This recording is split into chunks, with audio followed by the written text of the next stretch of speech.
cook. She got the recipe. She got what you need. That girl can cook. That black girl magic, I gotta have it. The way she work it, the way she whip it. She's so savage. She ain't average, yeah. You don't want none of this, but you do.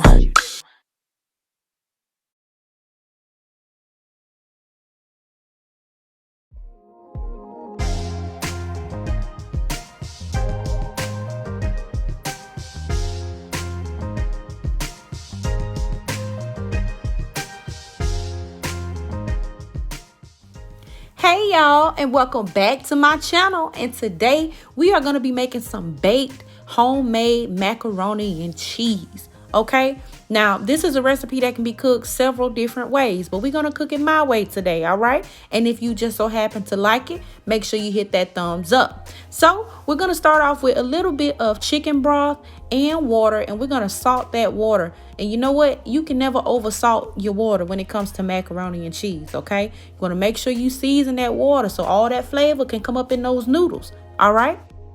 And then you want to just gently stir those noodles in so they don't clump together. I know some people like to add oil, but I'm not adding any oil at this time because we're going to add butter later on. All right. So just stir in your macaroni and follow your package instructions on your box so that you can get the perfectly cooked noodle.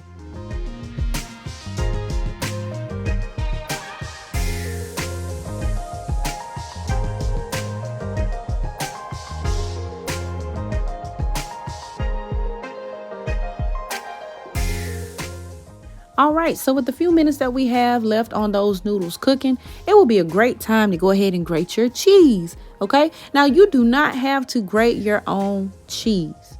All right, however, I have learned that grating my own cheese always gives me better results. Okay, and we can discuss that later on in the comments if you would like to ask why. However, if you want to use shredded cheese, prepackaged cheese, that is totally fine. I mean, you know, it ain't gonna be much of a big difference, but I prefer to shred my own cheese. And here I'm using mozzarella, cheddar, as well as Gouda.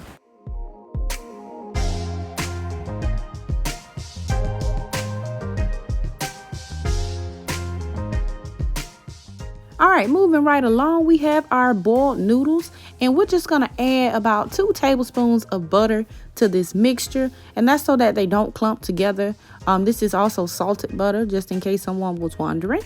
And we're just gonna mix that together. And I'm also gonna add a dollop of sour cream. Now listen, I know some of y'all don't like sour cream, and you know what? That's okay, because that is your business. However, I would like to put some sour cream in here, so that's what we're gonna do. Now, it won't make too much of a difference if you don't. So if you don't want to add it, it's totally fine. Okay, so now we're gonna add us some cheese in. Okay, you don't want to add too much at once, but I'm adding a little bit of my sharp cheddar and a little bit of the Gouda and just a little bit of mozzarella, because that mozzarella, if you add too much, honey, you're gonna end up with a cheese ball. Okay, we making macaroni and cheese. We don't want no cheese ball. All right, so I'm gonna come back behind that with a cup of whole milk. I want the highest fat content. You can also use half and half. Okay, you could also use heavy cream if that's your pleasure. And I'm gonna mix that together until I get the milk and the cheese combined, where it's kind of making me like a little bit of a sauce, not too tough. I just want to coat this. Okay, and you're gonna give that a good mix.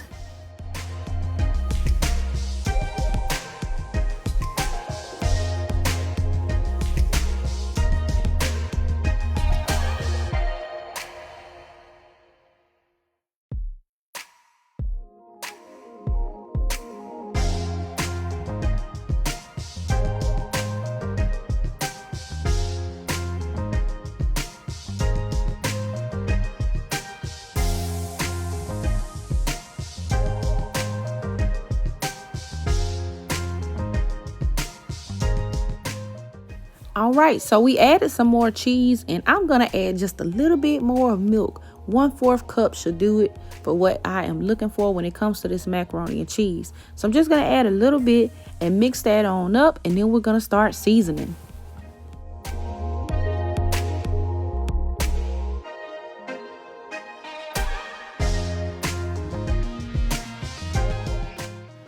right, so we're gonna add us a little bit of black ground pepper. All right, and I didn't put a measurement because this is just to taste. Some people may not want to put black pepper, and guess what? That's all right. So I'm just gonna add just a little bit to taste for my personal liking, and I'm also gonna add me some Lowry sea salt. Now, as you can see, I also did not put the measurements here because first of all, we over salted our water, which was a good thing, and we cooked in chicken broth, so we don't want to add too much salt. All right, want to be careful. Now with this onion powder. Don't have no macaroni and cheese tasting like onions, okay? Just add you a half a teaspoon or don't add you any at all. I like to add it because it gives it a good flavor, all right? And I'm adding me some paprika just for coloring so my macaroni and cheese don't look super white, all right? And you're going to give that a good mix, and then we're going to move on to the next step.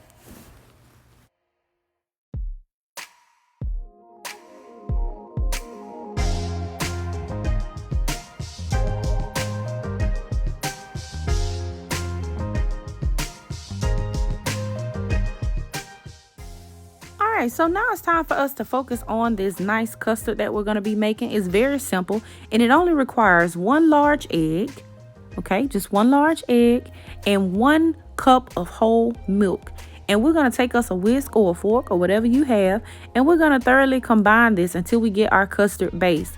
Now listen, I know it's been a long debate about no eggs and adding eggs and all that good stuff. If you make a macaroni and cheese like this, it's gonna require an egg, okay? There's some other ways that you can make it where it does not require an egg, but if you done came this far in this video, you're gonna have to add your egg, sweetheart, okay? So you just mix that together and you set it to the side.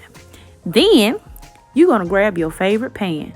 All right, now I'm from Alabama, and in Alabama we like to cook our macaroni and cheese in a skillet, okay?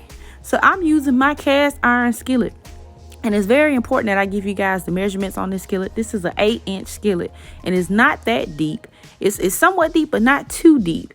And the measurements really do matter when making this macaroni, because if you don't have a pan that is this size or somewhat similar to this size, then your macaroni and cheese might not be as creamy, or it might be a little bit too dry. So you want to try to use something that's close in size to this, or you may have to adjust your measurements, okay?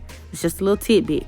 But here, you're just going to layer your macaroni and cheese down, and then you're going to add you a layer of cheese, okay? And you're going to continue to repeat that until you get to the top, or until you get to that last layer. This pan can only hold about 2 layers of macaroni and cheese, so I'll only be repeating this step once. So once you get to that last layer, you're going to grab your custard. And you don't want to put the cheese on top just yet. You want to add that custard little bit at a time. And you want to make sure that it's sinking to the bottom and covering the bottom of the pan. Okay? And then you're just going to press into that macaroni to make sure that it's able to seep through all of those little cracks and those crooks and those crannies.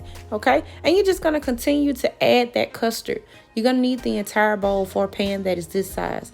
So I'm going to try to find the exact measurements of this pan so you guys will have a good idea. But I'm just going to continue to add that custard in until it is at the top, not completely covering the macaroni because I don't want too much, but I do want enough to where I can get a good creamy base.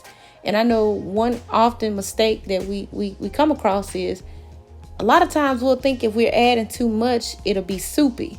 But guys, you got to remember, this is a custard-based macaroni and cheese. The egg and the milk, when it combines together, it makes a custard. And guess what it's going to do when you put it in the oven? It's going to thicken. Okay, simple food science. Like if you watch my banana pudding recipe, make sure you check that out in the description box below. It starts off with egg and milk, and you just combine it until it gets creamy and thick. It does it every single time. The only part that's challenging is making sure that your egg and milk ratio is on point. But I promise you, if you follow exactly what I did, you're going to get your creamy mac and cheese. Trust me. All right.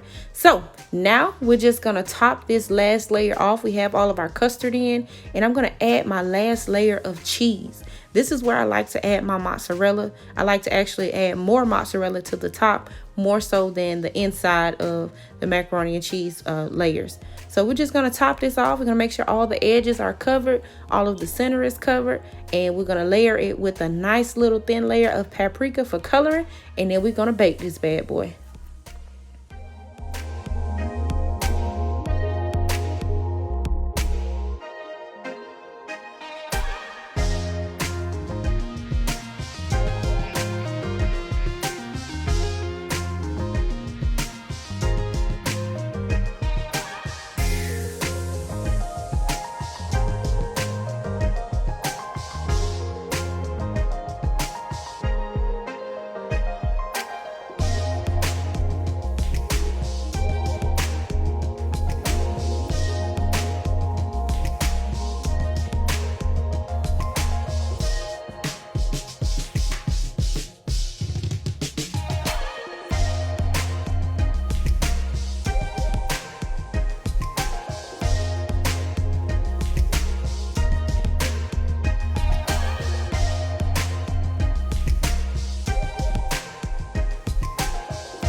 Ooh, honey, it's been 35 minutes. Probably about 33, really. That's why I said 30 to 35. But it's been about 35 minutes, y'all. And I had to let this macaroni and cheese rest a little bit. To be honest, I don't think I let it rest long enough. But you do want to wait about 10 to 15 minutes, okay? I was just a little bit too excited, like I always am. But look at here. This is what you get. Look at, y'all. Look. Now listen, I'm going to tell you a little trick. If you want your macaroni and cheese to be a little bit more creamy, you can always add more milk and another egg, okay? You can always do it. I don't like too creamy, but I don't like too stuck together either. I don't, we want a nice in-between combination. And honey, look, this is what you get. Look, just look. Oh my Lord. It's too much. It's too much for my soul. Look at it, y'all. And it tastes even better, child. All right, so check this out. If you enjoyed this recipe and you found it easy to follow, y'all make sure y'all give my video a thumbs up, a like, a comment, something. Share it with your friends and your family, okay? And I want to thank you guys as always for watching. And I will see you guys next time in the next video. Bye.